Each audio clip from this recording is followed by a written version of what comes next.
자리를 지키고 있었습니다. 왜 이곳을 떠나지 않는 것일까? 예. 철거 당일의 상황을 물어봤습니다. 아니, 얼마나 억울하겠어요. 전기가 끊기고 수도를 잠깐 돌다가 가스도 그때 같이 끊겼어요. 그 공포가 장난이 아니라는 거예요.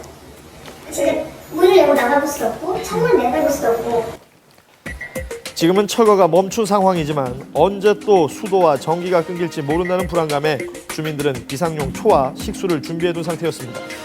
입주하실 때 이 건물에 이런 강제 철거라든지 뭔가 집행이 될 가능성이 있다는 걸 전혀 모르셨죠? 전혀 몰랐죠. 모르셨던 거고 그냥 정상적으로 생활을 하셨던 네. 거고 아무도 그러면 사전에 들으신 분이 없었어요? 네, 저도 전세 5,500인데 전혀 그런 곳에 듣지를 못했습니다. 해당 건물은 지난 2006년 이미 철거 명령이 내려진 상태였습니다. 건물주와 토지주가 달라 진행된 소송에서 토지주가 승소하면서 불법 토지 점유물 철거 명령이 내려진 것인데요. 건물주를 직접 만나서 이야기를 들어봤습니다. 철거 판결이 났어요. 철거 명령이 나 있는 상태에서 임대가 진행이 됐고 네. 그러면 그때 이제 세입자들이 들어오셨어요? 네, 세입자들도 뭐 이거 철거 명령 다 고지를 했어요. 이런 문제가 있는 건물이다. 네. 도시도 다 보여주고 말이 다르네요. 고지를 하고 한 90%는 네, 90%를 알고 또 들으신 것처럼 철거 사실을 고지했다는 건물주입니다.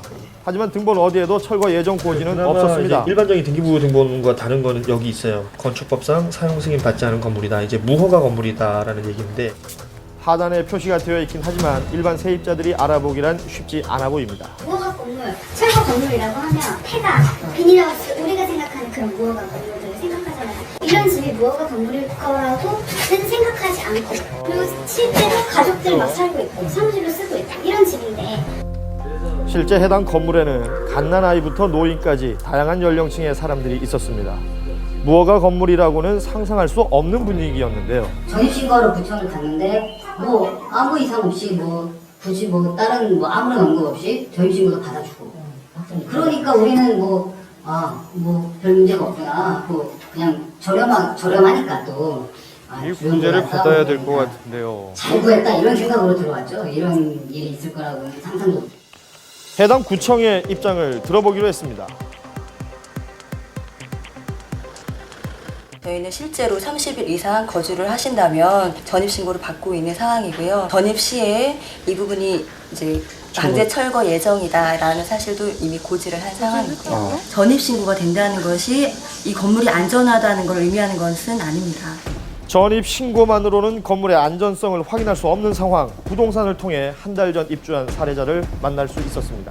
저 같은 경우는 방을 딱 보고 이 평수에 이 금액만큼 되게 너무 저렴하더라고요. 그래서 부동산 통해서 계약을 했어요. 아 부동산 통하셨어요? 네. 부동산의 책임이 있죠. 이미 오래전 철거 판정이 난 건물이지만 부동산은 이 사실을 세입자에게 제대로 알리지 않았습니다. 철거 예정 건물이다 아니면 언제부터 이런 분쟁이 있었다 이런 언급이 전혀 없어요. 전혀 없었습니다. 중개인. 네. 그거를 왜 아시면서 저한테 하나하나 얘기를 안 해주셨어요? 네, 그때 좀 약간 정신이 직접 없어가지고 통화한 내용입니다. 설명을 좀 못 해드린 것 같아요. 죄송한 거에 일단 최대한 피해 없게 해드릴 거니까 걱정하지 말라고. 자, 그렇다면 보상을 받을 수 있는 방법은 없는 것일까요? 철거될 운명이라는 것을 숨기고 계약을 했다면 전 세입자나 혹은 중개업자 그리고 중개업자가 공제에 가입되어 있는 공인중개사 협회를 상대로 책임을 물을 수가 있습니다. 그래요. 누구에게나 일어날 수 있는 부동산 거래 사고, 사고를 미리 예방하기 위해 알아봐야 할 것이 있다고 합니다. 임대차 계약을 체결할 때는 건물 등기부 등본이나 토지 등기부 등본도 확인을 해보시고 이런 부분에 있어서 명확하게 사실을 확인할 수 없는 그런 거래는 위험한 거래이기 때문에 가급적 조심하시는 게 좋겠습니다. 민족의 명절 추석을 앞두고 삶의 공간을 잃게 된 사람들, 언제든지 나에게 일어날 수 있는 일이라는 것을 인지하고 대비하는 자세가 필요하겠습니다.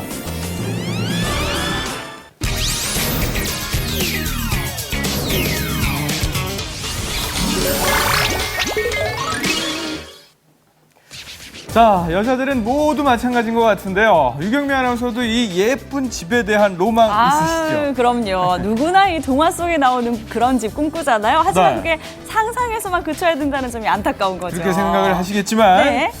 놀라지 마십시오. 우리나라뿐만 아니라 전 세계 각국에 여러분이 상상하시는 그런 집이 존재합니다. 그래요? 예. 저는 특히 저 푸른 초원 위에 그림 같은 집을 짓는 짓고 것이 살고 꿈인데요. 쉽겠죠. 그것도 네. 나오나요? 물론입니다. 예. 그 정도는 사실 로망 축기도 끼지 못하는데요.